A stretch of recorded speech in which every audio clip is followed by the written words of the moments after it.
የማቴዎስ ወንጌል መጽሐፍ ምዕራፍ 16ን እናውጣና ለመግቢያ ማቴዎስ ወንጌል መጽሐፍ ምዕራፍ 16 ቁጥር 16 ጀምሮ ያለውን ጽዮንን መያዝ የሚለውን ሐሳብ ከእሁድ ጀምረን እያየን ያለነው። ጽዮን የሚለው ሐሳብ ተራራ እንደሆነች የጽዮን ተራራ ብሎ መጽሐፍ ቅዱስ የሚገልጣውን ቦታ እንደሆነ ከመጽሐፍ ቅዱስ ተመልክተናል። ተራራ የሚለውንም ደግሞ ሐሳብ በራሱ መጽሐፍ ቅዱሳዊ ትርጉሙ ምን እንደሆነ ትላንትናም እሁድ ዕለትም ተመልክተናል። ስለዚህ ብዙ ትርጉሞች ላይ ሃይላይት አድርጌ ብቻ አልፍና አንዳንድ ሐሳብ እንነጋገራለን። ዛሬ እንጨምራለን። ማቴዎስ ወንጌል መጽሐፍ ምዕራፍ 16 ኢየሱስ ክርስቶስ በፊልጶስ ቂሳሪያ በምትባል አንድ ክፍል ወይም ደግሞ ክልል በደረሰ ጊዜ ደቀ መዛሙርቱን ሰዎች የሰውን ልጅ ማን እንደሆነ ይሉታል ብሎ ጠየቃቸው እና እነርሱም አንዳንዶቹ መጥምቁ ዮሐንስ፣ ሌሎቹ ኤልያስ፣ ሌሎቹ ኤርሚያስ ወይም ከነቢያት አንዱ ነው ብለው ይላሉ አሉት። እርሱም እናንተ ማን እንደሆንኩ ትላላችሁ እኔን ብሎ ጠየቃቸው። ስምዖንም ጴጥሮስም መልሶ አንተ ክርስቶስ የሕያው እግዚአብሔር ልጅ ነህ አለው። ኢየሱስም መልሶ እንዲህ አለው፣ የዮና ልጅ ስምዖን ሆይ በሰማይ ያለው አባቴ እንጂ ሥጋና ደም ይህም አልገለጠልህም እና ብፁዕ ነህ። እኔም እልሃለሁ አንተ ጴጥሮስ ነህ፣ በዚህች ማለት ላይ ቤተ ክርስቲያኔን እሰራለሁ፣ የገሃነም ደጆችም አይችሏትም። የመንግሥተ ሰማያትንም መክፈቻዎች እሰጥሃለሁ። በምድር የምታስረው ሁሉ በሰማያት የታሰረ ይሆናል፣ በምድርም የምትፈታ ሁሉ በሰማያት የተፈታ ይሆናል። ያን ጊዜም እርሱ ክርስቶስ እንደሆነ ለማንም እንዳይነግሩ ደቀ መዛሙርቱን አዘዛቸው ይላል። ይሄ የመጽሐፍ ቅዱስ ክፍል የሀገሩ ስም መጠቀሱ፣ እንደገናም ኢየሱስ ክርስቶስ እኔን ማን ይሉኛል ብሎ መጠየቁ፣ ከዛ ደግሞ ከራሱ ከእግዚአብሔር አብ የመጣው መገለጥ፣ እንደገና ደግሞ ኢየሱስ ክርስቶስ ምላሽ ለመገለጡ ሰጥቶ የተናገራቸው ነገሮች ተያያዥነት ያላቸው ሐሳቦች ናቸውና ከቁጥር 13 ጀምሮ እስከ 20 ድረስ ያለው ሐሳብ አብሮ የሚሄድ ነገር ነው። አንደኛው በፊልጶስ ቂሳሪያ ሀገር በደረሰ ጊዜ ብሎ መጽሐፍ ቅዱስ ስፔሲፊክ ቦታውን ያስቀምጥልናል። ለምን አስቀመጠ ብለን እንደ መጽሐፍ ቅዱስ አጥኚዎች መጠየቅ አለብን። ለምን ሀገሩ መጠቀስ አስፈለገው?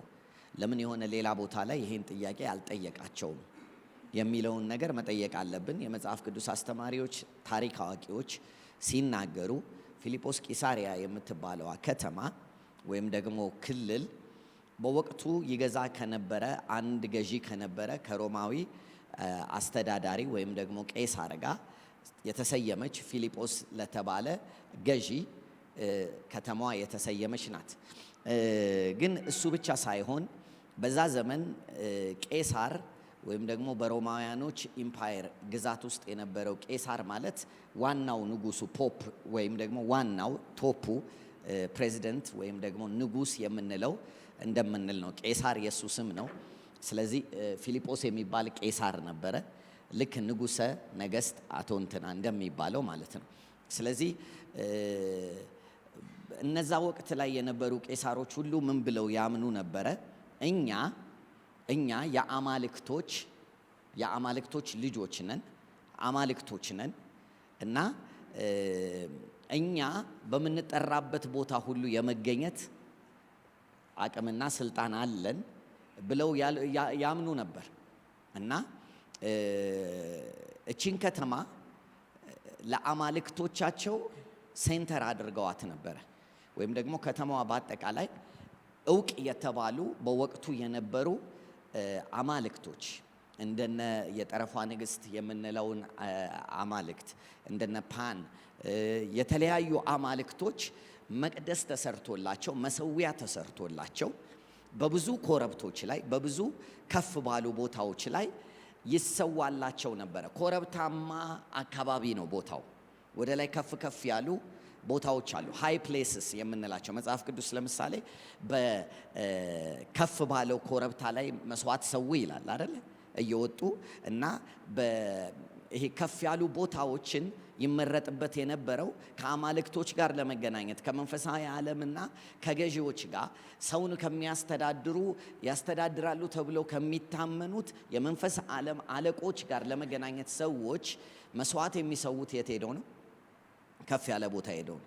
ይሄ መንፈሳዊ ትርጉም አለ። ምናልባት እኛም ሀገር አይታችሁ ከሆነ ብዙ መቅደሶች የሚሰሩት የት ነው? ተራራ ላይ ነው። ምክንያቱም ተራራና ወንዝ አካባቢ መንፈሳዊው ዓለም አክሰስ ለመደረግ የሚችልበት ሚስጥራዊ አሰራር አለው። አሁንም እውነት ነው። ኢየሱስ ክርስቶስ ለምሳሌ ተራራ ላይ ወጥቶ ይጸልይ ነበር ይላል። ስለዚህ ልክ እንደዚህ አይነት ነገር ስላለ የድሮ ሰዎች ያውቃሉ። የአሁኑም አክቹዋሊ ሰዎች የሰለጠኑትን መንፈሳዊ ዓለምን የሚያውቁ ያውቃሉ። ስለዚህ ኢየሱስ ክርስቶስ ቂሳሪያ ሲገባ እንዲህ አይነት ቦታ ናት። በጣም ብዙ መሰዊያ ያለባት፣ በጣም ብዙ አማልክቶች ያሉባት፣ በጣም ብዙ የክፋት አሰራር የሚሰራባት ከተማ ናት። እዛ ከተማ ሲደርስ ነው እኔ ማን ነኝ ያለው። እኔ ማን ነኝ? ጥያቄው ከነዚህ እንደ አንዱ ነኝ ወይ ነው። ከነዚህ እንደ አንዱ ነኝ ወይ? እና ሰዎች ምን ይሉኛል? የሰዎቹን ሲነግሩት ከአንዳንድ ነቢያቶች መካከል ነው የሚያውቁ።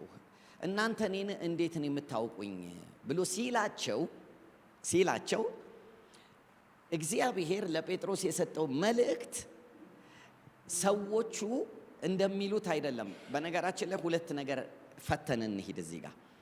ብዙዎቹ ሰዎች ስለ ኢየሱስ የነበራቸው ግንዛቤ የሚያነጻጽሩት ከማጋ ነው። አይታችኋል? ወይ ከመጥምቁ ዮሐንስ ወይ ከኤርሚያስ ወይ ከኤልያስ ወይ ከነቢያት ከነሱ ክልል ነው። እግዚአብሔር ግን መጥቶ ሲገልጠው የገለጠው ከአማልክቶች ክልል ነው። ስሙኝ፣ እግዚአብሔር በጴጥሮስ በኩል መጥቶ ሲነግረው፣ አብ ሲነግረው አንተ የሕያው እግዚአብሔር የአማልክቶች ሁሉ አምላክ እግዚአብሔር ምንድነህ? አንተ የአምላክ ምንድነህ ነው ያለው? ልጅ ነህ። ስለዚህ ያነጻጸረው የገለጠው በእነማ መካከል ነው?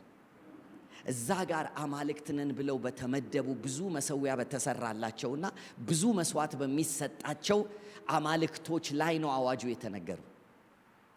አብራችሁኝ ናችሁ? ይህንን ክፍል ሁሌ ስታነቡት እንዲገባችሁ እፈልጋለሁ።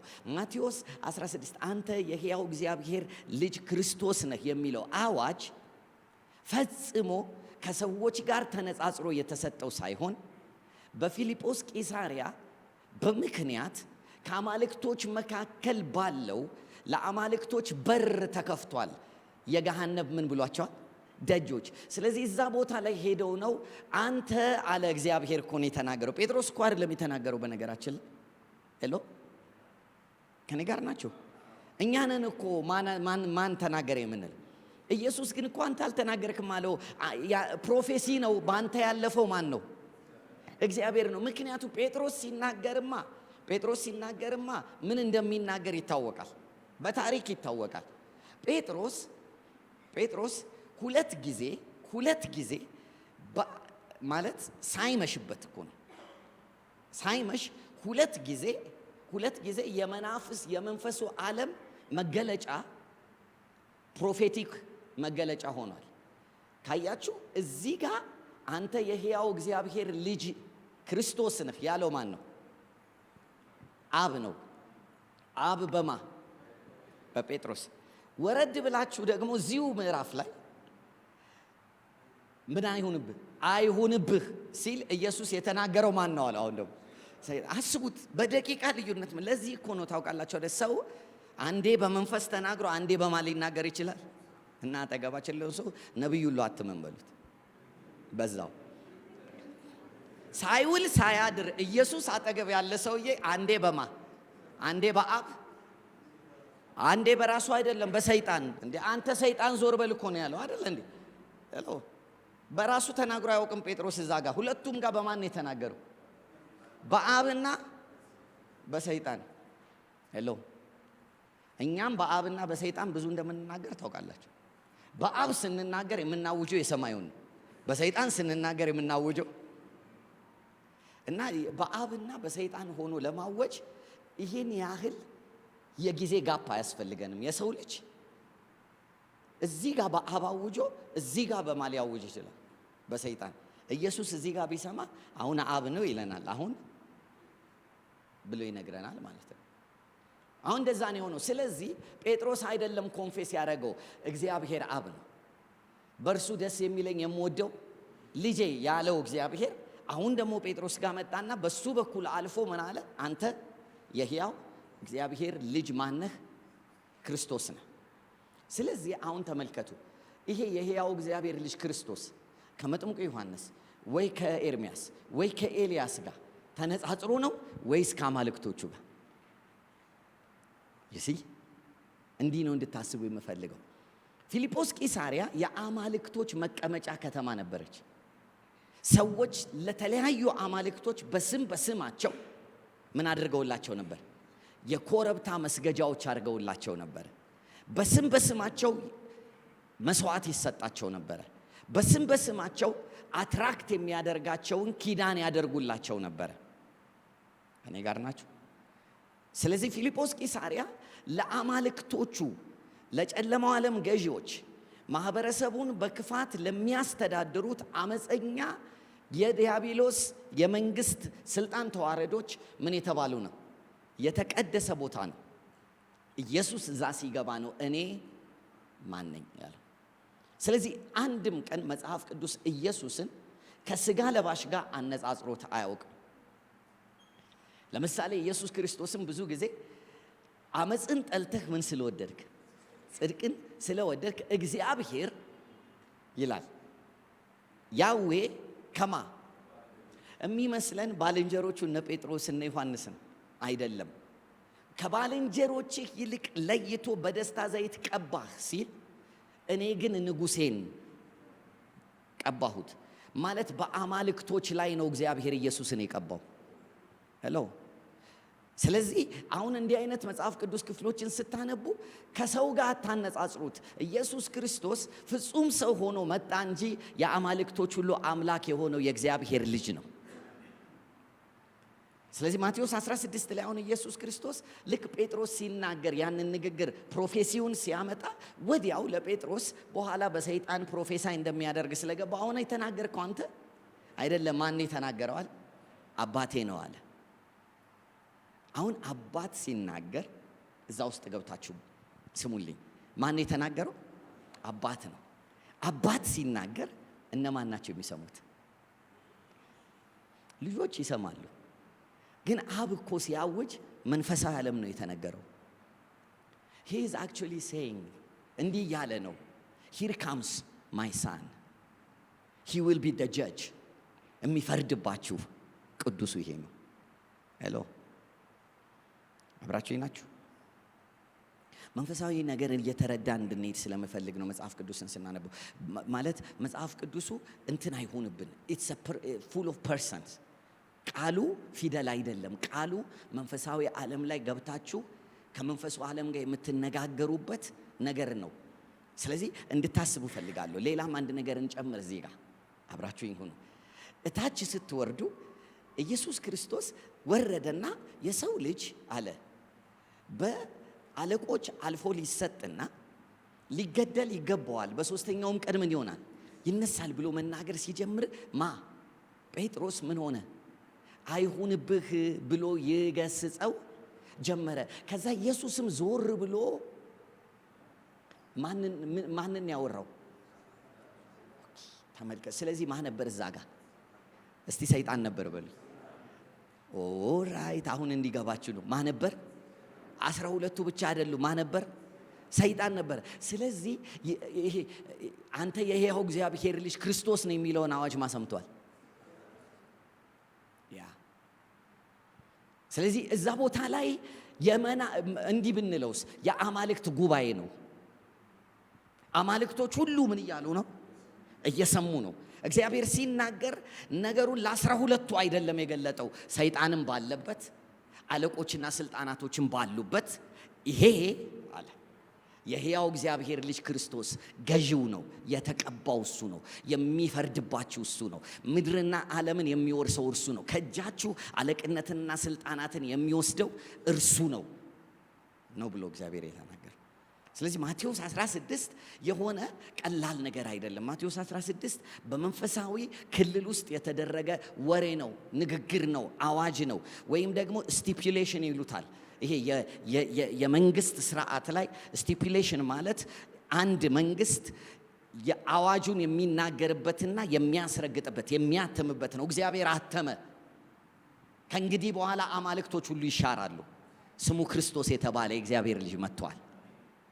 አሁን ይሄንን ያዘና ኢየሱስ ክርስቶስ እንዴት ነው ይሄንን ነገር ኢምፕሊመንት የምናደርገው፣ እንዴት ነው ወደ ምድር የምናወርደው የሚለውን ነገር ሲናገር በመጀመሪያ አለ የሰው ልጅ ምን ሊሆን ይገባል?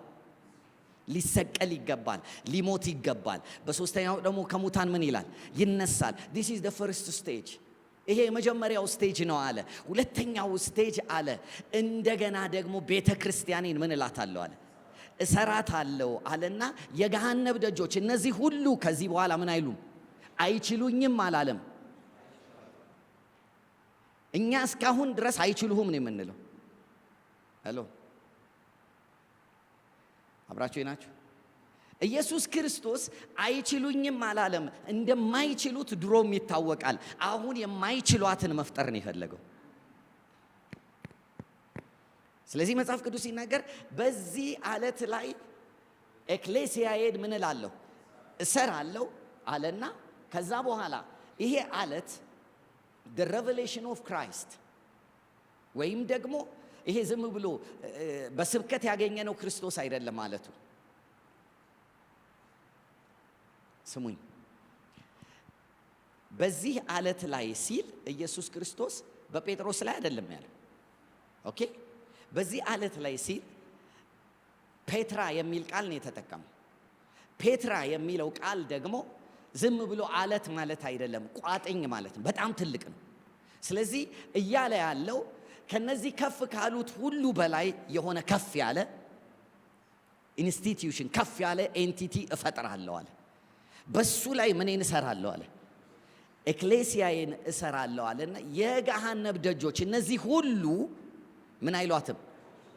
አይችሏትም። ስለዚህ አይችሏትም የተባለው ክርስቶስን ነው ወይስ ኤክሌሲያን? አሁን እስካሁን ድረስ ግን በማይንድ ሴታችን ማንን የማይችሉት?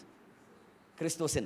ግን ቤተ ክርስቲያን ማለት ክርስቶስ ስላችሁ ይሄ ክራይስት የሚለው ስያሜ የተሰጠው ቦታ አለው። ግን ኢየሱስን ነው የምናስበው አሁንም በአብ ቀኝ ያለውን አይደል?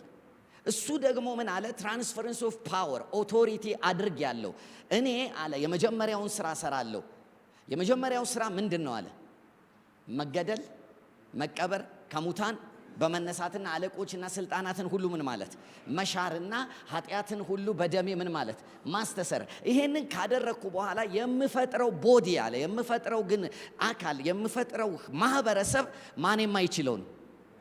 የገሃነብ ደጆች አያሸንፏትም፣ አይችሏትም አይደለ? ኦኬ።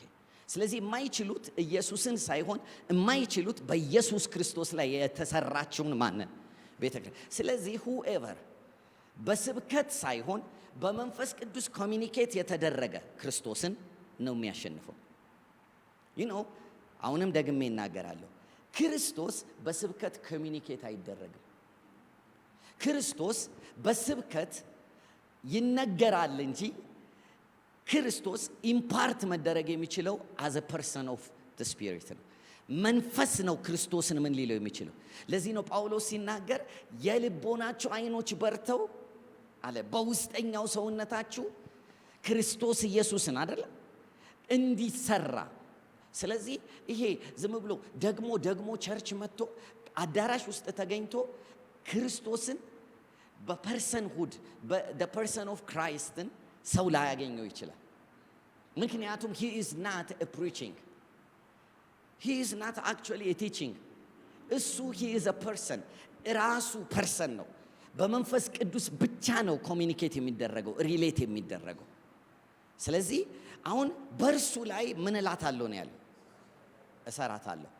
ምን ማለት ነው? ክርስቶስ የተገለጠለት ግለሰብና ክርስቶስ የተገለጠለት ማህበረሰብ የገሃነብ ደጆችን ያሸንፋል። የገሃነብ ደጆችን የሚያሸንፈው ክርስቶስ የተገለጠለት ማህበረሰብና ግለሰብ እንጂ ክርስቶስ የተሰበከው አይደለም። ስለዚህ ክርስቶስ ሊገለጥልን ይገባል። ከሙታን በመነሳት ለአለቆችና ለስልጣናት ራስ የሆነ በሁሉ ላይ የተቀባ የተሾመ በሰማይ በምድር ከምድር በታች ባሉት ላይ ምን የሚል የሚገዛና የሚፈርደው እርሱ ክርስቶስ በዛው ማንነቱ እንዲገባን መጸለይ ያለብን። እግዚአብሔር መንፈስ ቅዱስ ሆይ ግለጥልን። በቃ አንተ ክርስቶስን በምታውቀው ከፍታው ልክ፣ ክብሩ ልክ፣ ኃይሉ ልክ በቃ አለ በተባለ ባለው ሁሉ ልክ ግለጥልን። ያኔ የገሃነብ ደጆች የማይችሉን እንሆናለን። የገሃነብ ደጆች የማይችሉን መዝሙር ስናጠና አይደለም፣ ስናውቅ አይደለም። የገሃነብ ደጆች የማይችሉን ክርስቶስ ሲገለጥልን ነው።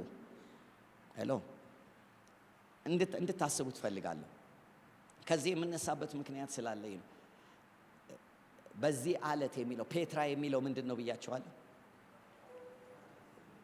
ድንጋይ አይደለም፣ ትልቅ ይሄ ወደ ላይ የሚታይ ኦኬ። ስለዚህ እንደዚህ እዛ ጋር ምንን እሰራለሁ?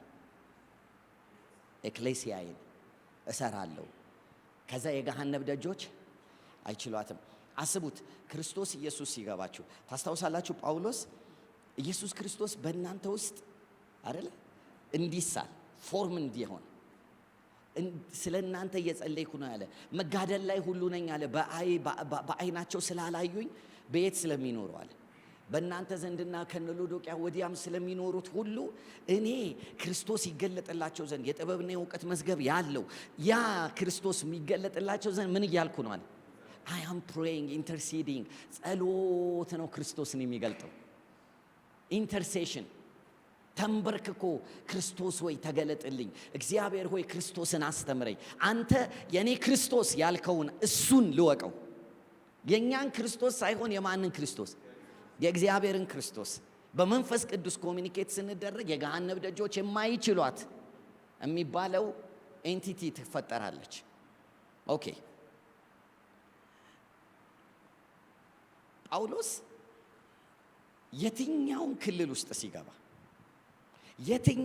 ውስጥ ሲገባ በነገራችን ላይ እንደውም ሐዋርያት ሥራ ምዕራፍ 19ን ሄዳችሁ ብታጠኑ ጳውሎስና በርናባስ ወደ ኤፌሶን ገቡ ይልና በኤፌሶንም አገልግሎት ጀመሩ አይደል? እና መስበክ ሲጀምሩ፣ መናገር ሲጀምሩ ድንቅና ተአምራት ምልክቶች ሁሉ መሆን ጀመረ። አሎ ከኔ ጋር ናችሁ? እና ከተማ ውስጥ የእግዚአብሔር ነገር መሆን ሲጀምር ኤፌሶን ነው። አማይ ራይት? ኦኬ 19 ነው መሰለኝ ኤፌሶን ላይ አይደል? አማልክቶች መጡብን ያሉት በመካከላችን ሰው መስለው ምኖች ገብተዋል አማልክቶች ያሉት 19 ላይ። ኦኬ አስቡት፣ አሁን እንድታስቡ ፈልጋለሁ። አንድ ጳውሎስና ምንድን ናቸው? ኤክሌሲያ ሁለት ወይም ሄሎ። ከዛ በኋላ ኤክሌሲያ ገብታለች የት? ከተማ ውስጥ። ከዛ በኋላ ኤክሌሲያ ከተማ ውስጥ ስትገባ ኤክሌሲያ ውስጥ ያሉ የገሃነብ ደጆች ሁሉ አማልክቶች ሁሉን የተረበሹት። ከዛ በኋላ መጽሐፍ ቅዱስ ሲናገር ሰዎች በመካከላችን ምን ሆነው ገብተዋል ነው ያለው። እነዛ ሰዎች እንዴት የተባረኩ ናቸው! የከተማዋ ነዋሪዎች አትሊስት የሚያውቁት ነገር አለ። ለአማልክት ያላቸው ቦታ በጣም ትልቅ ነው እና ሰዎች ሁሉ ሆኖ ሊመጡ ይችላሉ ብሎ ያምናሉ። ሄሎ። እና አማልክቶች ምን መስለው ሰዎች መስለው በመካከላችን መተዋል ብለው ሊሰግዱላቸው አይደል? ኦኬ። ከዛ በኋላ ጩኸትና አመጽ ሆነ። ምን የሚል ከዛ እንደሱ አማልክት አይደለንም ምናምን ብለው ከከለከሉ በኋላ ግን ሌላ ተቃዋሚዎች ተነሱ። ሄሎ። ሌላ ተቃዋሚዎች ተነሱና ያለማቋረጥ 2 ሰዓት ጮሁ ይላል ከተማው ላይ። ምን እያሉ? አርጤሚስ ታላ የአማልክት ግጭት መጥቷል። አሁን ክራይስትና ከተማዋ ላይ ታስተዳድር የነበረችው የጠረፏ ንግስት ኢሚዲየትሊ መመታት ስትጀምር ሪያክት ማድረግ ጀመረች። አደባባይ ላይ ለስንት ሰዓት? ለ2 ሰዓት ያለማቋረጥ መንፈስ ካልገባባቸው አትሉ። ስለዚህ አርጤምስ ታስተዳድራቸው የነበሩትን ሰዎች ሁሉ እንዲናገሩ ማናት ትልቅ እያሉ አርጤምስ ታላቅ ናት ማገብቶባት ሄሎ ኤክሌሲያ የገሃነብ ደጆች የማይችሏት ሄሎ ዩሲ ይሄ ስለዚህ ይሄ ገብቷቸው የክርስቶስ ኢየሱስን ታላቅነት ተረድተው ስለሆነ ኤክሌሲያን የጀመሩት የነበራቸው ኮንሽስነስ የጨለማው ዓለም ትልቅነት ሳይሆን የነገስታት ንጉሥ የጌቶች ጌታ ክርስቶስ ትልቅነት ነው። የገሃነብ ደጆች ምን አይሏትም። ስለዚህ የትም ቦታ ስንገባ እንደማይችሉን እናውቃለን ብለው ነው እነ ጳውሎስ የሚገቡት። የትም ቦታ ሲገቡ እንደማይቻሉ ስትሮንግ ማን እነሱ እንደሆኑ ከተማዋ ላይ እነሱ ይግቡ እንጂ ከተማዋ ላይ ያሉ አለቆችን እንደሚያባርሩ ከተማዋ ላይ እነርሱ ከደረሱ ብርሃን ከተማዋ ላይ እንደሚመጣ ያውቃሉ። የዚህ ሀገር የዚህ ከተማ ጨለማ ትልቅ ነው ብሎ ጳውሎስ ተመልሶ አያውቅም። ከየትኛውም ከተማ ጨለማ የሰማይና የምድር ብርሃን ክርስቶስ ይበልጣል። እኛ ጋር ግን የትምህርት ስህተት ስለገባ ከክርስቶስ ኢየሱስ ብርሃንነትና ጌትነት ይልቅ ሞር የምንወራው የተሻሩትን የዚህ ዓለም ገዢዎችን ጥበብ ነው። እንሰብክላቸዋለን። መጽሐፍ ቅዱስ እኮ የሚሻሩት የዚህ ዓለም ገዢዎች አይደል ያለው? ኦሬዲ ተሽረዋል በክርስቶስ። እኛ ግን አሁን ተሽረውም እያለ እየሾመናቸው ነው። ስለዚህ ኤክሌሲያ ቦታዋን ሳትይዝ እየኖረች ነው። አሁን ኢየሱስ ክርስቶስ እንደዚህ አለ፣ በዚህ ዓለት ላይ ምንን እሰራታለሁ?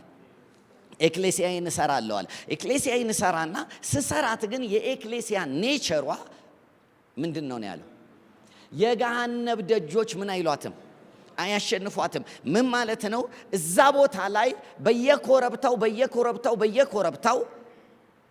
የተሰውና መሰዊያ የተደረገላቸው ሁሉ ምኖች ናቸው? ደጆች ናቸው። ጌትስ ኦፍ ሄዲስ ብሎ ኢየሱስ የጠራው እነሱን ነው።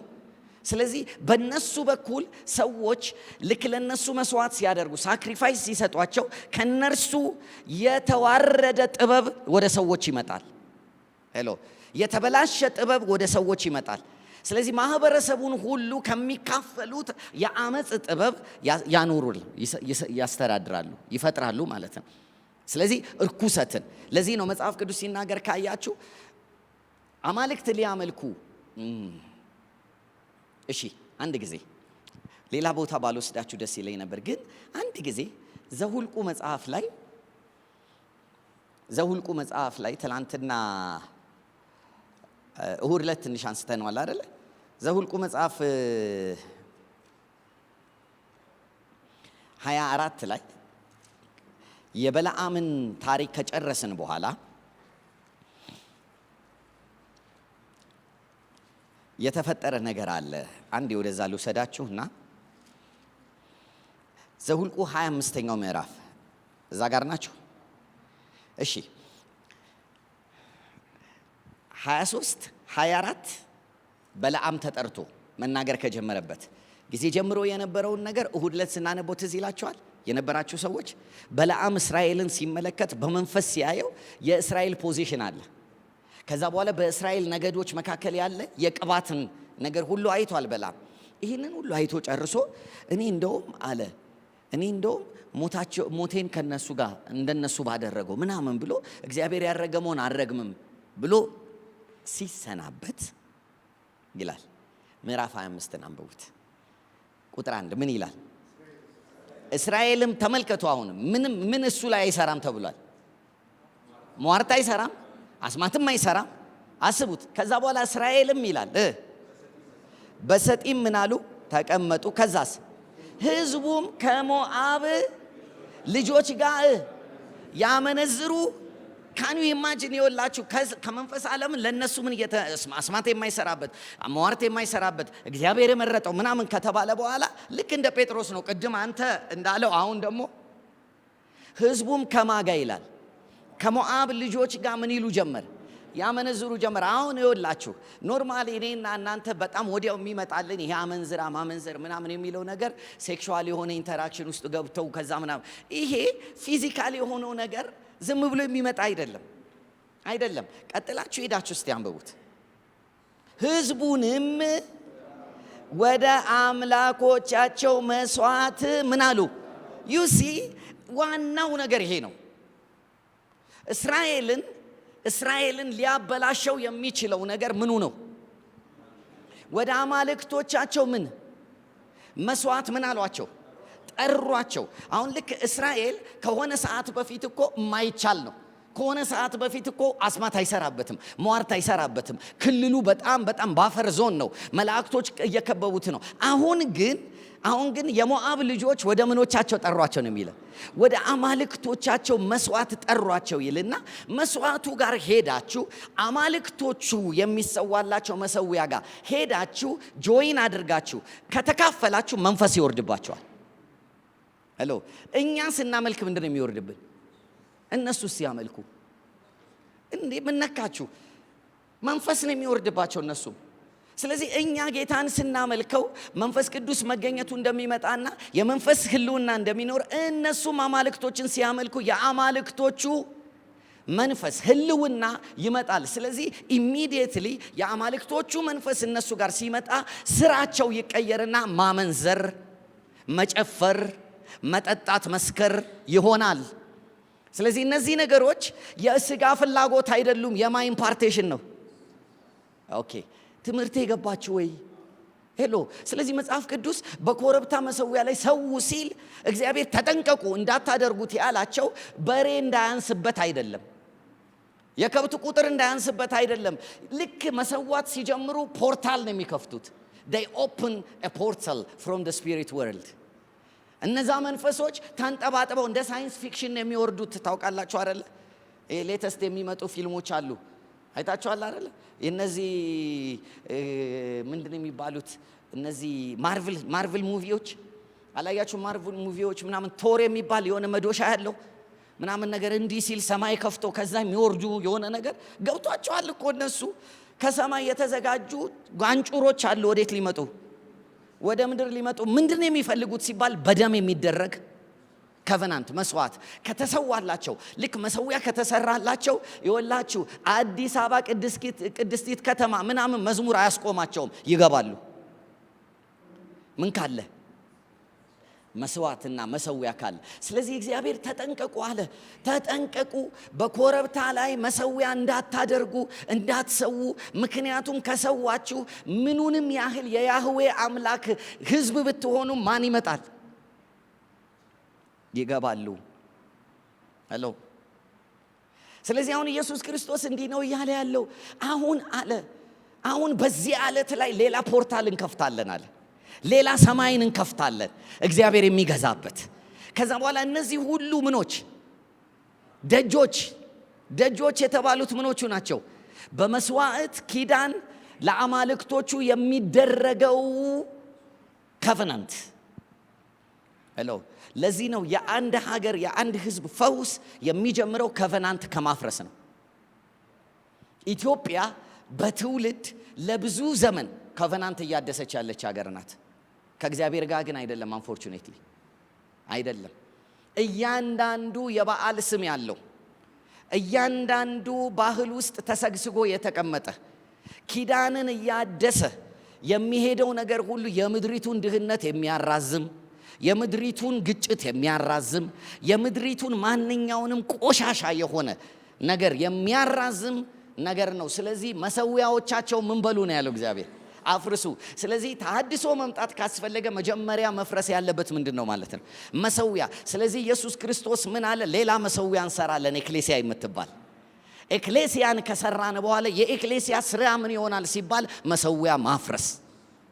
የገሃነብ ደጆች የተባለው መሰዊያው ነው። ሄሎ አብራችሁ ናችሁ? ኦኬ። ስለዚህ አሁን እኔ ዘሁልቁን ያስገባሁላችሁ የሆነ ይሄ ማመንዘሩም መሴሰኑም መጠጣቱም መዝፈኑም መጨፈሩም ከምኑ በኋላ የመጣ ነው? ወደ መሰዊያቸው ሄዶ መስዋዕት ከማድረግና ምን ከመካፈል?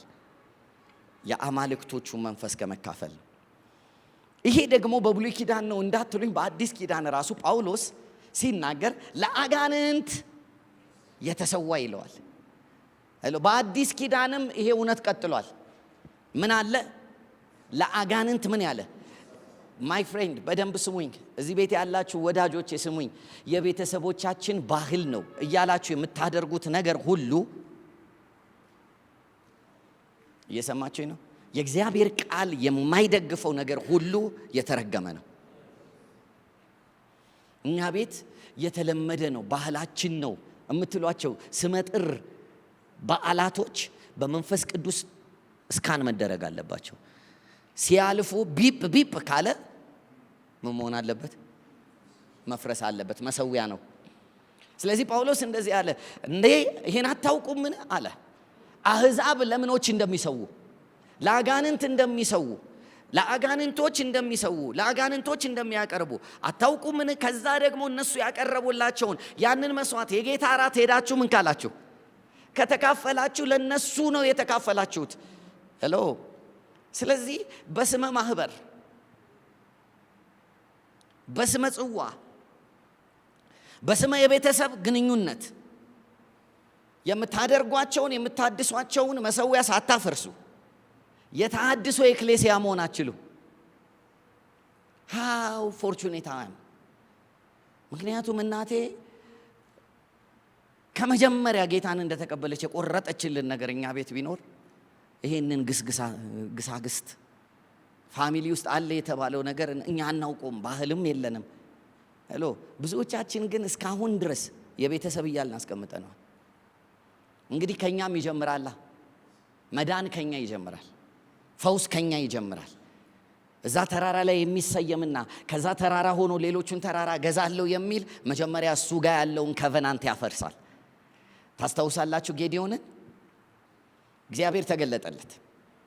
ግሩም ኃይለኛ መገለጥ ነው። ጸሎቴ የእሱ አይነት መገለጥ እግዚአብሔር እንዲያደርግልን ለእኔ ራሱ እና አብ እኮ ነው ታውቃላችሁ።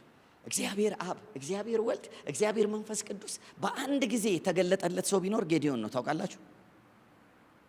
ኦን ስፖት የእግዚአብሔር መልአክ ክርስቶስ ኢየሱስ በስጋ ከመገለጡ በፊት አንተ ታላቅ ሰው፣ አንተ ኃያል ሰው፣ እግዚአብሔር ካንተ ጋር ነው አለ።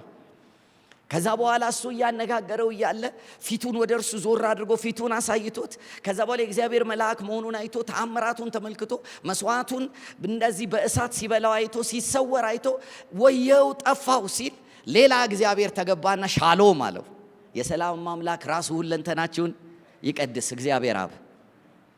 እግዚአብሔር ወልድ ልክ ዲፓርት እንዳደረገ እግዚአብሔር አብ ከማጋ ከጌዲዮን ጋር ከዛ በኋላ ትንሽ ስትሄዱ የእግዚአብሔር መንፈስ ማውስ ገባበት ይላል። ሶስቱም አንድ ላይ የመጡበት ሰው እግዚአብሔር እንዲህ አለው፣ አንድም ላይ ብንመጣብህ አለው የአባት ቤት መሰዊያውን አፍርሰው። አልታር መጀመሪያ መፍረስ ያለበት ምንድን ነው? መሰዊያ። ኤክሌሲያ እዛ ተራራ ላይ ተሰይማ መሄድ የምትችለው መጀመሪያ ኤክሌሲያ መሰዊያዎችን ሁሉ ምን ማለት ስትችል ነው? ማፍረስ ስትችል ነው። ብዙ መሰዊያ በቤተሰብ ደረጃ፣ በብሔር ደረጃ፣ በነገድ ደረጃ፣ በሀገር ደረጃ፣ በፖለቲከኞች ደረጃ ብዙ መሰዊያ ኢትዮጵያ ውስጥ ተሰርቷል። ብዙ መሰዊያዎች አሉ የጌታ የኢየሱስ ክርስቶስን ጌትነት በሙላት ምድሪቱ እንዳታስተናግድ የሚያደርጓት። ኤክሌሲያ የተፈለገችው ፕሮግራም እንድታደርግ ሳይሆን መጀመሪያ መሰዊያዎቹ እንድታፈርስ ነው። አልታርስ፣ የኮረብታ መሰዊያዎችን አፍርሱ። ሰሞኑን የእግዚአብሔር መንፈስ እንደገና ወደ ውስጥ አምጥቶ እንዳጠናው የጀመርኩት ነገር አለ። የዛሬ 2013 ይመስለኛል 2513 ያ 12 ዓመት ምናምን በፊት ወደ ኋላ ፕሌን ውስጥ እየመጣው ያለው ወደ ኢትዮጵያ ለአንድ ወር እረፍት የእግዚአብሔር መንፈስ መልእክት ይሄ ነው የሚሆነው ብሎ ስለ ክርስቶስ ነገር እየገባኝ የመጣውበት ቀን ያ ቀን ነውና ያንን መልእክት ፕሌን ውስጥ ከፍቼ ሳጠና ባይብል ያየሁት ነገር ይሄንን ነው። መሰዊያ ሆይ መሰዊያ ሆይ ምን ትላለህ? ትሰነጠቃለህ የሚል ቃል ትዝ ይላችኋል። መጽሐፍ ቅዱስ ሲናገር አንድም ነቢይ ከይሁዳ በእግዚአብሔር መንፈስ ኢዮርብዓም ሰርቶት ለነበረው የኮረብታ መስገጃ መሰዊያ ላይ ትንቢት ሊናገር ሄደ። ትንቢት የሚናገር ኤክሌሲያ ያስፈልጋል። ሄሎ ምኑ ላይ? መሰዊያው ላይ በጣም ይሄ የ21ኛው ክፍለ ዘመን ክርስትና መፍጠር አንችልም። እኛ መፍጠር የምንችለው የመጽሐፉን ክርስትና ነው። ሌላ ነገር መሆን አንችልም። ስልጣኔ ይሁን በስልጣኔ የሚፈጠር ኪንግደም የለም። ኪንግደሙ ከሰለጠነ ቆይቷል። ስሙ ክርስቶስ ይባላል። ነብዩ ሲሄድ ኢዮርብዓም እየሰዋ ነበረ። ከእውነተኛው መሰዊያ ሌላ መስዋዕት፣ የኮረብታ መስገጃ መስዋዕት እስራኤልን ኢንትሮዲውስ አድርጎ በመንግስት ደረጃ አዘ ፖለቲካል ፊገር መሰዊያ ሰርቶ ለአማልክቶች ከግብፅ ምድር ያወጡ አማልክቶችህ በእግዚአብሔር ምትክ እኮ ነው አይደል? እነዚህ ናቸው ብሎ የወርቅ ጥጃ ሰርቶ አማልክቶች አድርጎ መሰዊያ አድርጎ ልክ ሲሰዋ እግዚአብሔር በመሰዊያ ጉዳይ ላይ መታገስ አይችልም። ምክንያቱም የክርስቶስ ኢየሱስን ሞትና ትንሣኤ ከንቱ የሚያደርግበት እርሱ ብቻ የእግዚአብሔር ልጅ ነው። ስለዚህ ነብዩ ሄደና እንዲህ አለ፣ መሰዊያ ሆይ ምን ትሆናለህ? ትሰነጠቃለህ። there has to be ድምፅ የምትሆን ኤክሌሲያ መምጣት አለባት። ማንን የምትሰነጥቅ? መሰዊያውን ለመሰንጠቅ የግድ እኮ በመንፈስ ቅዱስ ምሪት መሰዊያው ጋር መሄድ አለብን። መሰዊያው ሊገባን ይገባል። ምን አይነት መሰዊያ እንደተሰራ በፖለቲከኞች ሊሆን ይችላል፣ በአስተማሪዎች ሊሆን ይችላል፣ በብሔር መሪዎች ሊሆን ይችላል፣ በተለያየ ባህላዊ አባቶች ሊሆን ይችላል። ዋትኤቨር በማንም ይሁን በማንም የተሰራ መሰዊያ ግን በእግዚአብሔር ልጅ በክርስቶስ ስም ይፈርሳል። ግን የፉከራ መሆን አይችልም። ከዚህ አዳራሽ ፎክረን የምናስተካክለው አይደለም። በመንፈስ ቅዱስ ምሪት ውስጥ ገብተን በመጀመሪያ እኛ ቤት ያሉ ትንንሽ መሰዊያዎች ምን ብለን አፍርሰን፣ ከዛ ጌዲዮንን እንዲህ ያለው የግድ የት ያለውን ያለው የሚገርም እኮ ነው። በአባት ቤት ያለውን እኮ ነው ያለው። ቤት አባት ቤት ነገዱ ጋር ከመሄድ በፊት ሀገር ደረጃ ከመሄድ በፊት በማ ቤት በአባት ቤት ያለውን የበዓልንና የአሼራን የአጸዱን መሰዊያ አፍርሰዋል። በምትኩ አይደል ያለው ሌላ መሰዊያ ስራ፣ በምትኩ የኔን መሰዊያ ስራ። ስለዚህ እነዚህን መሰዊያዎች አፍርሶ በምትኩ የእግዚአብሔርን መሰዊያ መስራት፣ የክርስቶስ ኢየሱስን ንግስናን ማግነን የኛ የመጀመሪያ ስራ መሆን አለበት። ኤክሌሲያ። ስለዚህ ራሳችሁን መጠየቅ አለባችሁ። እኛ ቤት ምን አይነት መሰዊያ ነው ያለው? እኔ ቤት ምንድን ነው? ይሄንን አንድ ወር እኔ በብቻዬ 2 ወር ከእናንተ ስርቅ መሰዊያዎችን ቼክ እያደረኩ እግዚአብሔር ወይ ይሄ ነገር ንገረኝ። ስሙን ሁሉ ማወቅ አልቻልኩም ነበር እና ግን አሳየኝ ጌታ። መሰዊያዎችን ማፍረስ አለብን። በየዘራችን፣ በየብሔራችን፣ በየቤታችን፣ በአያት በቅድመ አያት በምን አሁን እያልኳቸው ያለው ቦርናጌን አላደረጋችሁም አይደለም እያልኩ ያለሁት። አሁን እያልኩ ያለሁት የሆነ አጋንንት እናንተ ውስጥ ይኖራል አይደለም እያልኩ ያለሁት። መሰዊያ እስካለ ድረስ ግን የምናደርገው የትኛውም ነገር የኛን ሰማይ ዘግቶ የሌላ ሰማይን የሚከፍተው። እነዚህ ነገሮች መፍረስ አለባቸው። ስለዚህ ጌዲዮንን እንደዚህ አለው፣ የኔ ነገር ተከፍቶ እንዳሸንፍ እንድመጣ አብሬ እንድዋጋ አንተ ማፍረስ ያለብህ ምን አለ? መሰዊያ አለ። በምትኩ ደግሞ ሌላ መሰዊያ ስራ። እነዚህን አሁን ከዚህ የነካው መንፈሳዊ መርሆች የምሰጥበት ምክንያት ክርስቲያኒቲ መንፈሳዊ ነው። ምንም የሎጂክ ነገር የለውም። ሪዝኒንግ ራሽናል መሆን በመንፈስ ሬቨሌሽን ከተቀበሉ በኋላ ነው። ሬቨሌሽን ይቀድማል ከራሽናል ከመሆን። ስለዚህ መጀመሪያ እውነተኛው መገለጥ ካገኘን በኋላ አይምሮአችንን ከመገለጡ ጋር እናስማማውና በአስተሳሰብ ደግሞ እንቀየራለን። ስለዚህ መሰዊያን ለማፍረስ የግድ ነውና ኢየሱስ ክርስቶስ በወቅቱ ፊልጶስ ቂሳሪያ ሲሄድ ምኖቹን ሊያፈርስ ነው? መሰዊያዎቹን ሊያፈርስ ነው። የምን መሰዊያ? ሃይ ፕሌስስ፣ የኮረብታ መሰዊያ። ስለዚህ የኮረብታ መሰዊያ መፍረስ ካለበት አንድ ሌላ ምን መሰራት አለበት? ኖ መጀመሪያ ምን መሰራት አለበት መሰላችሁ? አፖን ዲስ ሮክ መሰራት አለበት። እሱ ላይ ምን እንሰራለሁ አለ። ስለዚህ ምን ማለት መሰላችሁ? እዚህ ጋር ስትወጡ አግኝታችሁኛል። ስለዚህ ኤክሌሲያ የተሰራችው ምን ላይ ነው ማለት ነው? ሃይ ማውንቴን ላይ ነው። ሄሎ፣ ከፍ ያለ ተራራ ላይ ነው የተሰራችው። ስሙ ክርስቶስ ይባላል። ከተራሮች ሁሉ በላይ የሆነ ተራራ ነው።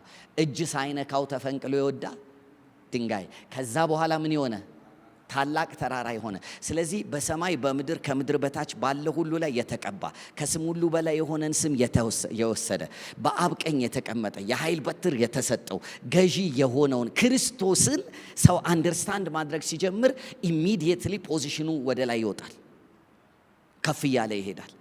ስለዚህ ያን ጊዜ በከፍታ ላይ የተሰሩ መሰዊያዎችን ምን ማለት ይችላል? ማፍረስ ይችላል። ዩሲ እዚህ ጋር ይወላችሁ ይሄ የሃይማኖት ተራራ ላይ ስር ሆናችሁ ማለት ነው።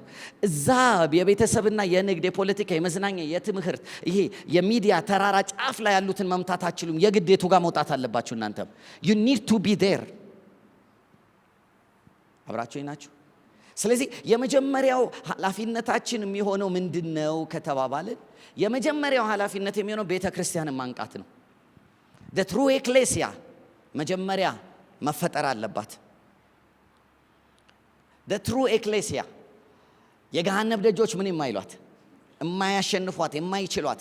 ስለዚህ ማይንድ ሴታችን መቀየር አለበት። እኔና ሁለት ጓደኞቼ ተገናኝተን መጸለይ ከጀመርን የገሃነም ደጆች አይችሉንም። እኔና አንድ ሰው አብረን ሆነን የሆነ ክልል ከገባን የገሃነም ደጆች አይችሉንም። ብቻ በአንድነት ተስማምታችሁ በምትገቡበት በርናባስና ጳውሎስ ሲገቡ ከተማ እንዳሸነፉ። ለዚህ ነው እኮ ጳውሎስ አይታችኋል አይደለ? ብቻውን የሆነ ጊዜ መንፈሱ ይበሳጭበታል ይላል። አይታችኋል? ብቻውን በአቴና ትተውት ሳለ ይላል መንፈሱ የተበሳጨበት ምናምን ቶሎ ኑ ነው የሚለው እኮ ኑ። ምክንያቱም የኤክሌሲያ ሚስጥር ገብቷቸዋል። ሁለት ሰው ይገኝ እንጂ ከተማ ይለወጣል። እኛ ግን አስቡት ማይንድ ሴታችን ስለተበላሸ ከሁለት በላይ ነን። እንደውም በሚሊዮን የምንቆጠረው ኢትዮጵያ ውስጥ እስካሁን ድረስ ላንድስኬፑን አልቀየርነውም። ፖለቲካል ላንድስኬፕ is getting worse and worse. ሪሊጂየስ ላንድስኬፕ፣ ኢኮኖሚካል ላንድስኬፓችን፣ ኤጁኬሽናል ላንድስኬፓችን፣ በሚዲያ ላይ ያለው ነገራችን ኤቭሪ ላንድስኬፕ the high mountains are always going to the worst. why ሲባል ይሄኛው ተራራ ላይ ያለችው ኤክሌሲያ አልተገለጠችም። ሃይማኖት ናት ስቲል። እና የምትጽፉ ከሆነ እንዲህ በሉ፣ አሁን የኛ ስራ ከሃይማኖትነት ወደ ምን መሸጋገር ነው?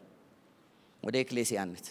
ትላንትና የነበራችሁ ሰዎች ኤክሌሲያ ወይም ደግሞ ቤተክርስቲያን የሚለው አማርኛ ትርጉሙ ኩያውም ባይሆን ትርጉሙን ስንተረጉመው በዳንኤል መጽሐፍ ምዕራፍ 2 መሰረት ኢየሱስም ደግሞ 2 ወይም 3 ሆናችሁ በምትሰበሰቡበት እኔ በመካከላችሁ እገኝ። ስለዚህ የኤክሌሲያ ትልቅነቱ ከሷ ጋር ማን ስላለ ነው? እግዚአብሔር ስላለ ነው። አሜን። እግዚአብሔር አብ አለ፣ እግዚአብሔር ወልድ አለ፣ እግዚአብሔር መንፈስ ቅዱስ አለ። በግላችሁ መስራት አትችሉም። አንድ ብቻውን መስራት ፕሪንሲፕሉ አይፈቅድም። ለዚህ ነው የጸሎት ፓርትነር መፈለግ አለብን ያልኳችሁ።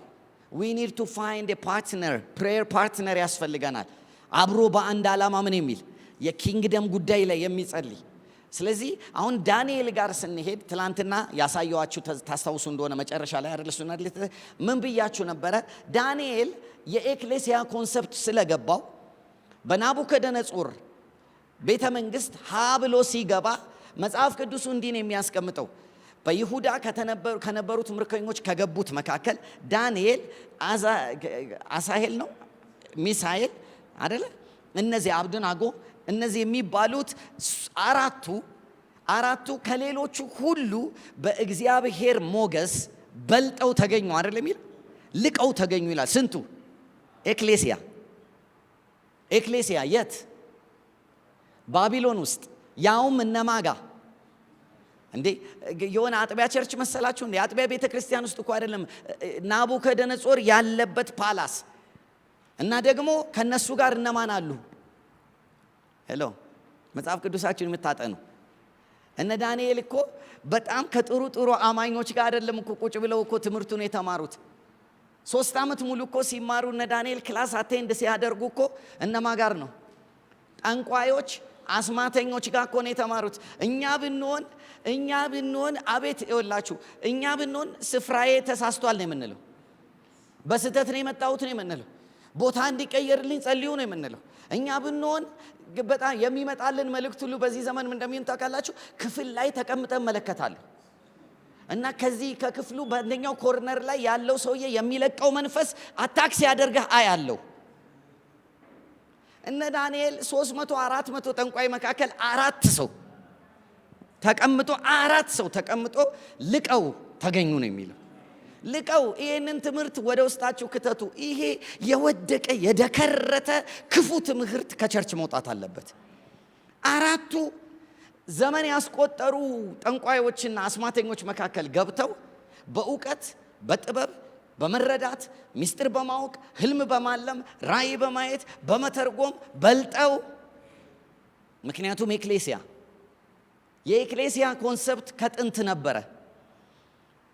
ከዛ በኋላ ይላል መጽሐፍ ቅዱስ እኮ አዋጅ ሲታወጅ ጠቢባኖች ይገደሉ ተብሎ አስማተኞች ይገደሉ ተብሎ መገደል ሲጀምር ዳንኤል ኤክሌሲያን ጠራ፣ ጓደኞቹን ጠራና ኑ እንጸልይ አለ።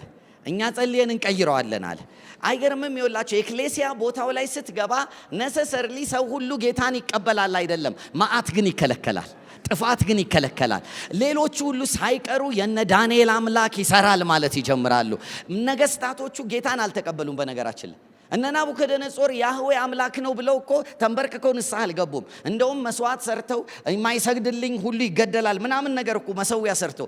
ነገር ግን ይኸውላችሁ የሚያውቁት አንድ ነገር አለ። when it comes to ዳንኤል፣ ሲድራቅ፣ ሚሳቅ፣ አብዱናጎም አንድ ላይ ከሆኑ ኤክሌሲያ ሄሎ ምዕራፍ 2 ላይ ኤክሌሲያ ሞዴሉ ታይቷል። እሱ ላይ ብቻ እንዳይመስላችሁ። ናቡከደነጾር ደግሞ ያየውን ምስል ዋይናት ለምን አንሰራውምና ለዚህ ምስል የማይሰግድ ሁሉ ምን ይሆናል? ይገደላል። ዳንኤል ፎር ሰም ሪዝን የቤተ መንግስት እንትን ስራ ታዞ ይሁን አልነበረም፣ ግን ኤክሌሲያ ነበረች።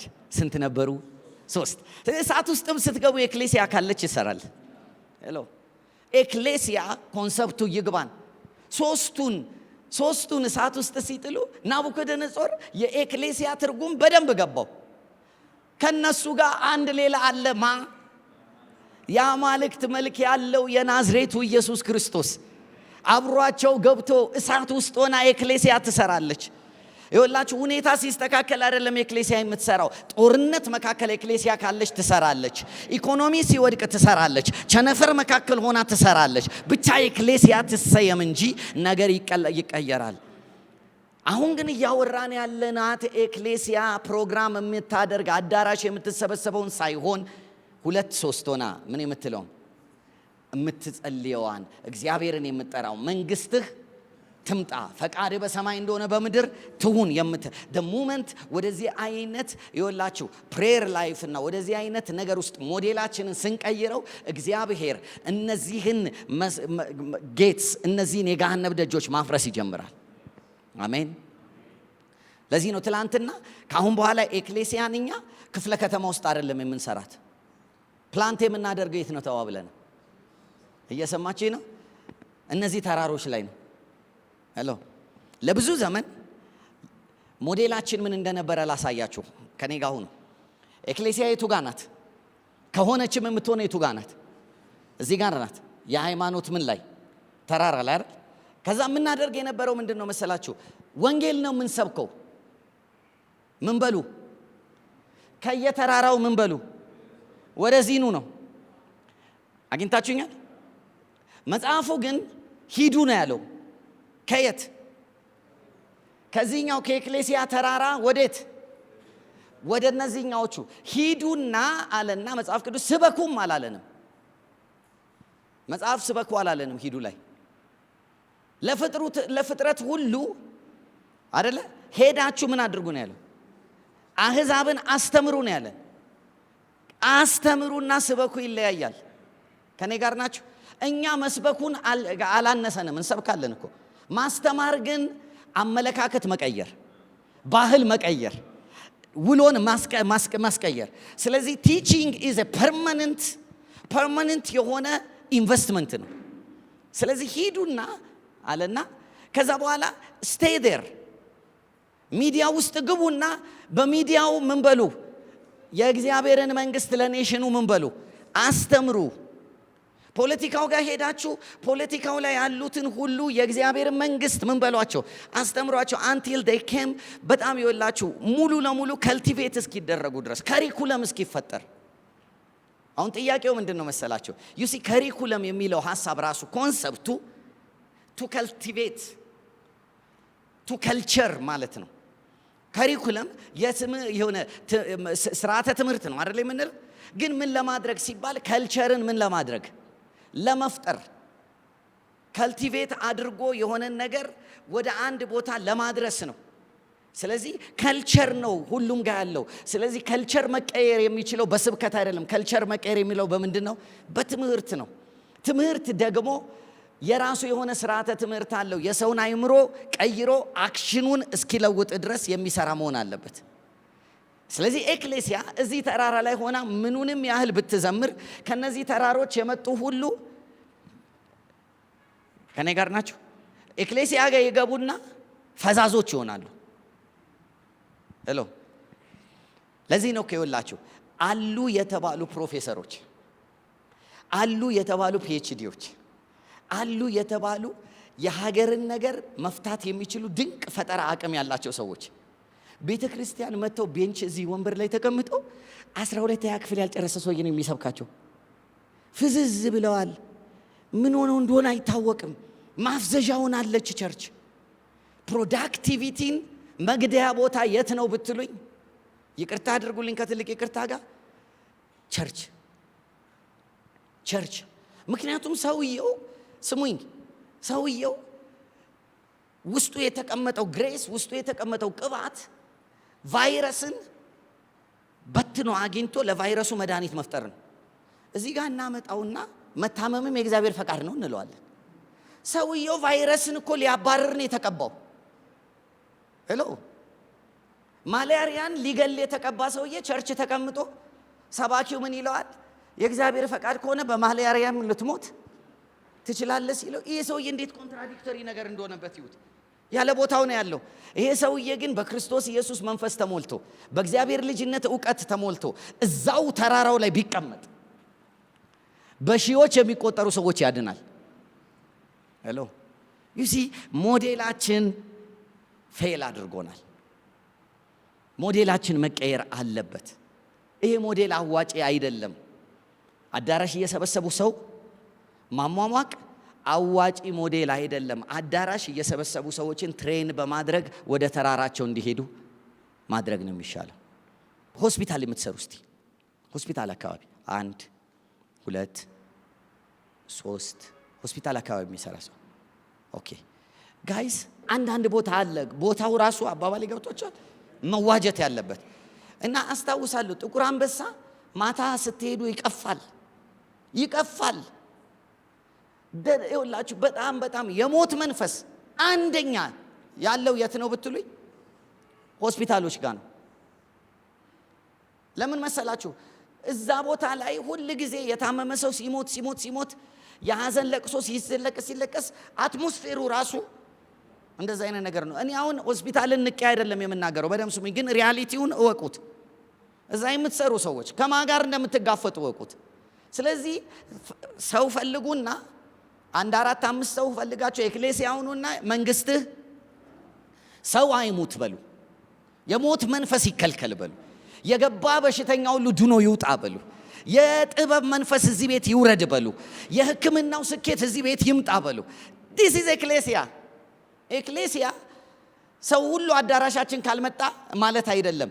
ሄደን የእግዚአብሔር መንግስት በዛ ቦታ ላይ ማምጣት ነው። ስለዚህ አሁን ጥቁር አንበሳ ያለ ሰውዬ የሚሰራ ወይም ደግሞ የካቲት 12 በሉት ወይም የሆነ ሆቴል የሆነ ሆስፒታል ይቅርታ የትም ቦታ የሚሰራ ሰው እዛ ቦታ ላይ ኤክሌሲያን መጀመር አለበት። ስለዚህ አሁን የኤክሌሲያ አመሰራረት ሞዴላችንን እንቀይረዋለን። ኤክሌሲያ ተመሰረተች የሚባለው የሆነ ክፍለ ከተማ ቦታ ሰጥቶን ቦታው ላይ ስንሰራ ሳይሆን የተሰየምንበት ተራራ ላይ 2 ወይም 3 ሆነን መንግስት ትምጣ ማለት ስንጀምር። ሄሎ ሆቴል የምትሰሩ ከሆነ ሆቴል ላይ አንድ ምስክርነት ነግሬያቸው ልጨርስ። ሆቴል ውስጥ በጣም 1000 አልጋ ያለበት ሆቴል ላይ የነበረ ሰውዬ ወደ ጌታ መጣ። ወደ ጌታ ሲመጣ እኔ አልጋ ሁሉ ጊዜ እየሸጥኩ ነውና ቀኑን ሙሉ ወንድና ሴት ገብተው ነው ቢዝነስ የሚቀጥለውና ምንድን ነው የማደርገው ብሎ ተንበርክኮ ሲጸልይ ምንም አታደርግም ኤክሌሲያ እናረጋታለን አለ።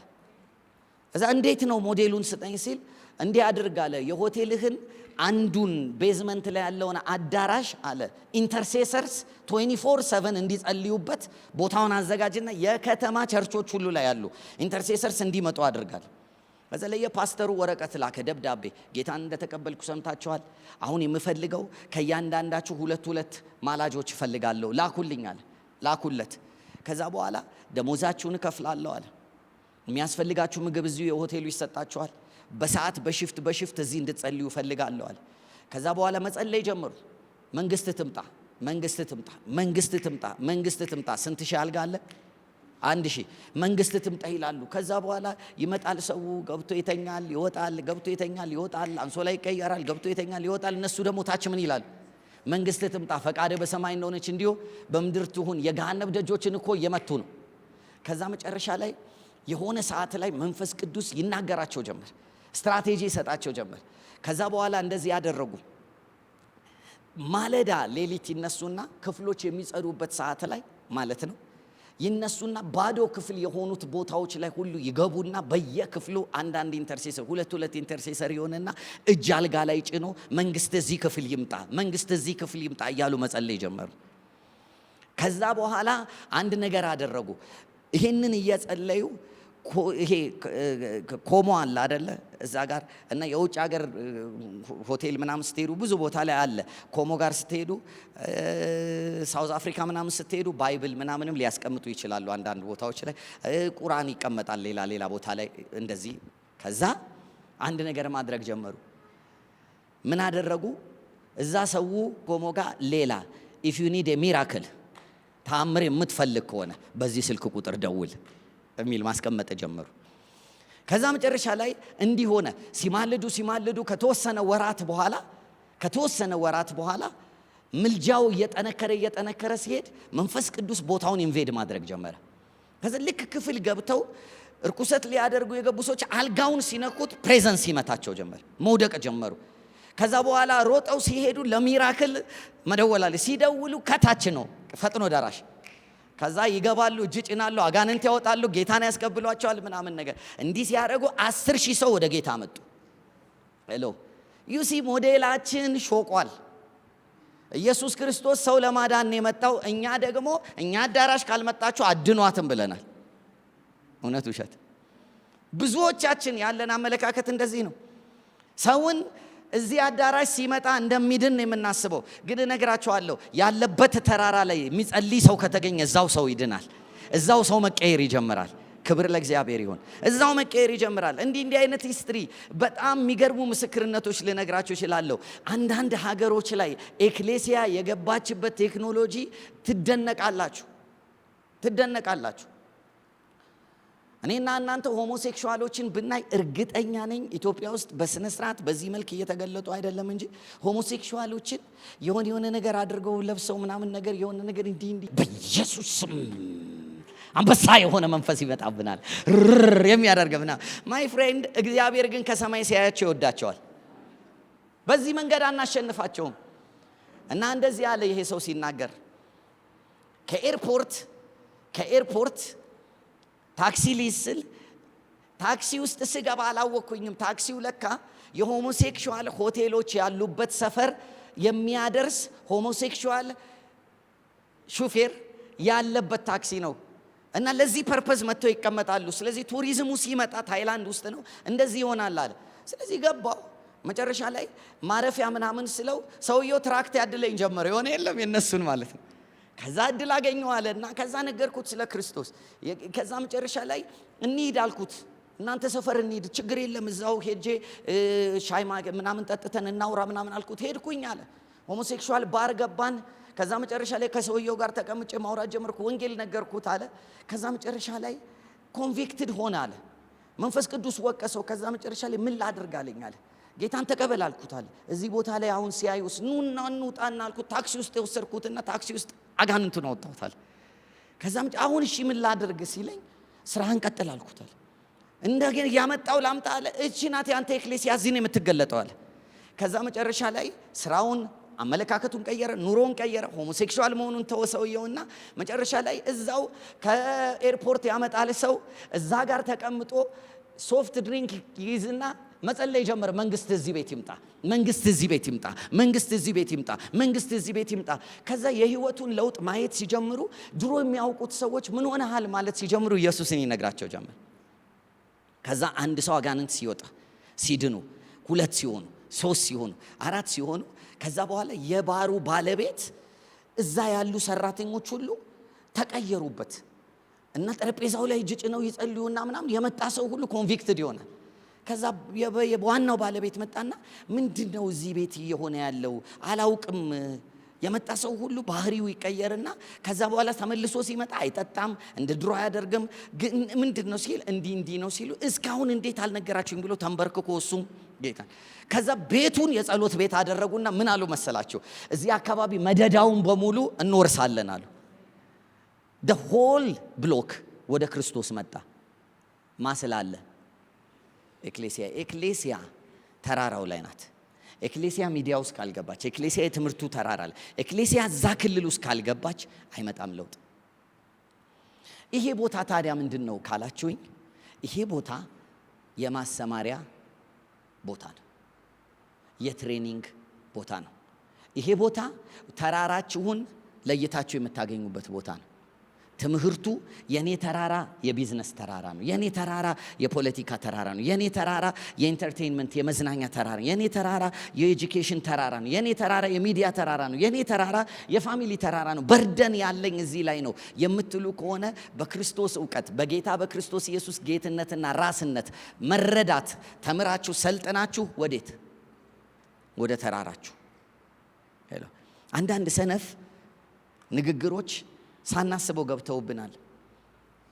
ክፉ ምስክርነቶች አድናለሁ ብሎ ሄዶ ምናምን ነገር ሲጀመር እሱ አዳኝ ሳይሆን ነው የሄደው። አዳኝ ሆኖ ሄዶ በሌላ የሚድን የለም፣ አድኖ የሚመጣ ነው ያለው። አግኝታችሁኛል። በመጀመሪያ በክርስቶስ ዕውቀት እንበርታ። በመጀመሪያ በእግዚአብሔር ልጅነታችን ኮንፊደንስ ውስጥ በመረዳት እንግባ። በመጀመሪያ እኛ ቤት ያለውን መሰዊያ እናፍርሰው። በመጀመሪያ እኛ ጋር ያለውን ኢማቹሪቲ ልጅነት፣ ሕፃንነት እንሻር። በመጀመሪያ እዚህ ቤት ዓለማዊነትንና የዓይን አምሮትን የስጋን ምኞት እናፍርስ። ሄሎ ለዚህ ነው የወላችሁ በዓለም ያለውንና ዓለምን ምን አትበሉ፣ አትውደዱ። ምክንያቱም የአብን ፍቅር ምን ይልባቸዋል? ያስወጣባቸዋል። ስለዚህ የዓለም ፍቅር ምንድነው ሲባል እንደዚህ ያለ የዓይን አምሮት፣ የስጋ ምኞት፣ ከዛስ በገንዘብ ያለ መመካት። ይሄ የት ነው ያለው? ተራሮቹ ላይ። ሁሉም ተራራ ላይ ያለ ይገርማቸዋል። ሁሉም ተራራ ላይ። ስለዚህ የዓይን አምሮቱን ያላሸነፈ፣ የስጋ ምኞቱን ያላሸነፈ፣ በገንዘብ ደረጃ ያለውን ነገር ያላሸነፈ እዛ ተራራ ላይ ከሄደ ቀለጠ። ከኔ ጋር ናቸው። ለዚህ ነው እዚህ ቤት እንዲህ ብሎ እየተንቀጠቀጠ እኮ ነው። እየተንቀጠቀጠ ልሳን ይጸልይና ከዛ በኋላ ቢሮው ሲገባ 2 ሚሊዮን ብር አምጥተው ቁጭ ሲያደርጉለት እየተንቀጠቀጠ ይቀበለዋል። ቤት እዚህ እንዴት እንደምናመልክ፣ እንዴት እንደምንወድቅ፣ እንዴት እንደምንሆን እኮ ያው ሰውዬ እኔ ነው መድረክ ላይ ስለሚያውቁኝ እንጂ ከኔ ጋር አንዳችሁን ይዤ ሄጄ ያው ሰውዬ ቢሮ ብንገባ እኮ ጸባዩ ተቀይሮ በእጅ ነው በእግር ይለናል። ከዛ በኋላ ደግሞ መጥቶ እኛ ጋር ምን ይላል? this is not ecclesia።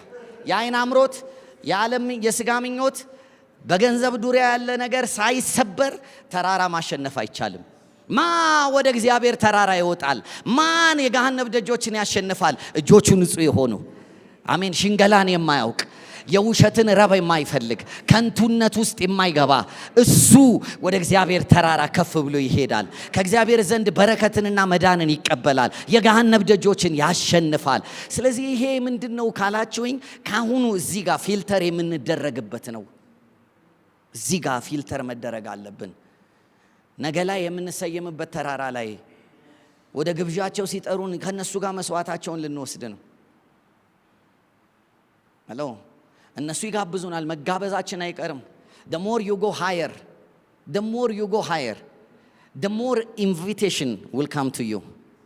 ወደ ላይ ጫፍ ላይ በሄዳችሁ ቁጥር የጫፉ ባህሪ የገንዘብ አቅም የሚገለጥበት ቦታ ነው። ሁሉም ጫፍ ላይ ብትሄዱ ገንዘብ አለ። ሁሉም ጫፍ ላይ ብትሄዱ እርኩሰትና ሴሰኝነት አለ።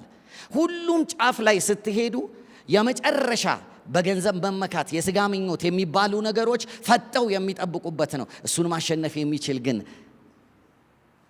በክርስቶስ ኢየሱስ ዳግም ልደት በመንፈስ ቅዱስ በእርግጠኝነት የተሰራ ሰው ነው።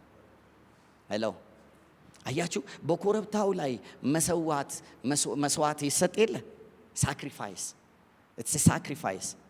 የሚገርማችሁ ሳክሪፋይስ ማለት መስዋዕትነት መክፈል አይደለ? ስለዚህ ኢትስ አን ኢንቨስትመንት ፋይናንስ ነው። ገዝታችሁ እኮ ነው የምትሰዉት አይደለ እንዴ? ይኸውላችሁ ወደ ላይ በወጣችሁ ቁጥር በሚዲያው ዓለም በታወቃችሁ ቁጥር ገንዘብ እየጨመራችሁ ነው የምትሄዱት። በየትኛውም ነገር ከፍ ባላችሁ ቁጥር ምን እየጨመረ ነው የሚሄደው? ገንዘብ እየጨመረ ነው የሚሄደው። ስለዚህ ተራራው ላይ የተሰየሙ ሰዎች ሁሉ ጫፉንና ከፍታውን ለመውሰድና የገሃነም ደጆችን ለማፍረስ ካስፈለጋቸው መጀመሪያ የመዝሙረ ዳዊት ምዕራፍ 24ን ሕይወት መካፈል አለባቸው። ወደ እግዚአብሔር ተራራ ማን ይወጣል? ከዛ ተራራ ሆኖ እነዚህን ማን ያሸንፋል ሲባል ለከንቱነት አይደለ? ልቡን እግሩን የማያነሳ እጆቹ ንጹህ የሆነ ልቡ ንጹህ የሆነ በቅንነት የሚኖር ነውረኛ ረብ የማይፈልግ አመፀኛ የሆነን ከፍታ የማይፈልግ የአመፅን ነገር የማይደግፍ የስጋ ምኞቱን ሊገድል የወሰነ የአይን አምሮት እምቢ የሚል ሄሎ አብራችሁ ናቸው። ግብዣው ብዙ ነዋ። እግዚአብሔር ግን አንድ ቅሬታ ያስነሳል። በዘመኑ መጨረሻ የእግዚአብሔር ቤት ተራራ በተራራዎች ሁሉ ላይ ከፍ ብሎ ጸንቶ ትንቢቱ ይሰራል። የሚቆሙ ይኖራሉ። ክብር ለእግዚአብሔር ይሁን። የሚቆሙ ይኖራሉ። ይህንን ሁሉ የሚያሸንፉ ኢየሱስ ጌታ ነው። አሜን። ኤክሌሲያችን ናት። ልባችንን በዚህ እውነት ውስጥ እንድናስገባ ይሆን። እኔ ምን ያህል ኖት እንደያዛችሁ ምን ያህሉን እንደቀዳችሁት አላውቅም፣ ግን አሁንም ልፍለፋ አይሁን። ነገ ብያቸዋል፣ ትላንት ብያለሁ። ዛሬ ኤክሌሲያ ሰርቶ ይመጣል። እስቲ ትንሽ የተራመደ ኤክሌሲያ 1 2 3 4 ኤክሌሲያ ስሩ ብያለሁ። ኤክሌሲያን ለመስራት ምንድን ነው የሚያስፈልገው? 2 ወይ 3። ስለዚህ መስሪያ ቤታችሁ ሂዱና አማኝ ፈልጉ፣ አትደበቁ። እኔ አማኝ መሆኔም አለመሆኔም አይታወቅም አትበሉ። እንደዛ ከሆናችሁ እናንተ በቃ ወድቃችኋል። ግን ግቡና መስሪያ ቤታችሁ ጌታን የሚያውቅ ሰው ፈልጉና የየትኛውም ቸርች ይሁን ክርስቶስን የሚጠራ ሁሉ አሜን። ከዛ በኋላ ንገሯቸው፣ እኔ በጌታ ነኝ። ምን ይመስልሃል? ምን ይመስልሻል? እየተገናኘን የተወሰነ ሰዓት እዚህ አካባቢ የእግዚአብሔር መንግስት እንዲመጣ ምን እንበል? እንጸልይ። የእግዚአብሔርን ሐሳብ እናውጅበት፣ እናውራ። ጠዋት ስንገባ አካባቢው ላይ የእግዚአብሔርን መንፈስ እንጥራ። መንግስት ትምጣ እንበለው። አያችሁ፣ ትንንሽ ኮረብቶችን መግዛት ስንጀምር ትልልቅ ተራራ ይሰጠናል። ኤክሌሲያን ስሩ። እዚህ የመጣችሁ እየተማራችሁ እኔንም እንደ ማለፊያ ሙዚቃ እየሰማችሁኝ አመት ከአመት አትሄዱ። አሁን ሲዝኑ ተቀይሯል ብያቸዋል። there is a new season shift የምናደርግበት ፓዮኒር የምናደርገው አዲስ ነገር መጥቷል እምንገባበት። ስለዚህ ከዚህ በኋላ ኤክሌሲያ በየመስሪያ ቤቱ በየትምህርት ቤቱ በየኮሌጁ 2 ወይም 3 አማኝ እየተፈለገ የሚውዚክ ኢንዱስትሪ ላይ አይደላላችሁት?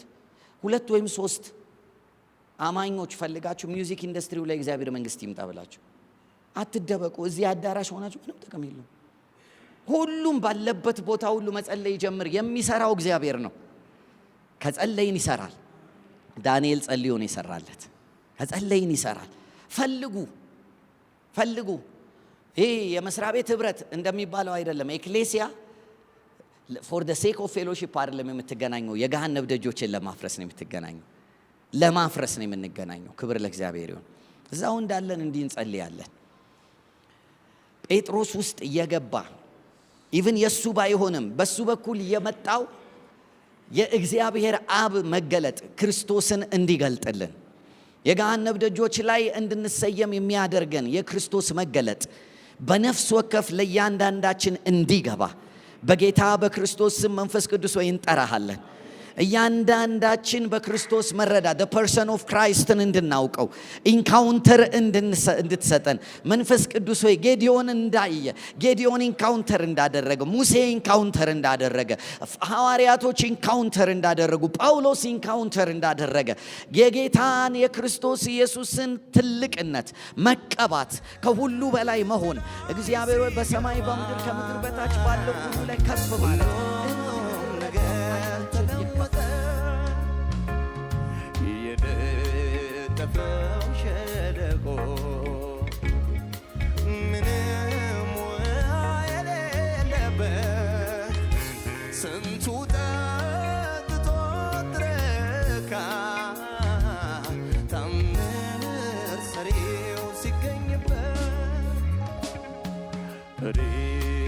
ትሪት ያለው ሕይወት ሲቀምሱት ጣፈጠ አንተ እጅ ላይ ሲገባ